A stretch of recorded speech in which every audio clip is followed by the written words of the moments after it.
عنتر عیسا عەبدوڵڵا ناسراو بە مەلا عنتر بادینی لە ساڵی 1980 لەدایک بووە. ئێستا لە ئاکرێ میشتەجێیە.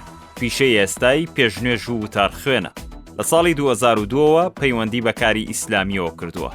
هەڵگری بڕوانامەی یەکەم دیبلۆم لە ساڵی 2005، دووەم بەکالێرۆس لە پەروەردەی ئیسلامی لە ساڵی 2020. ئەو خول و ڕایەنانانەی کە بەشداری تێدا کردووە. بەشداریکردن لە خولی ڕەسائیل النور لە ساڵی 2020. شارەزایی و لێهاتووی هەیە لە یەکەم زمانی عەرەبی، دووەم فقهی ئیسلامی.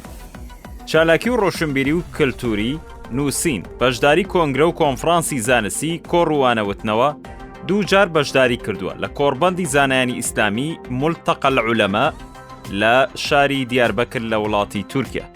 مەلا عنتر بادینی لەسەر حەقبێژی لە وتاردان دوور خرایەوە، بەڵام مامۆستا کۆڵی نەدا و بەردەوامە لەسەر گەیاندنی پەیامی حەق لە ڕێی تەلەڤیزۆن و ڕادیۆ و تۆڕە کۆمەڵایەتیەکانەوە.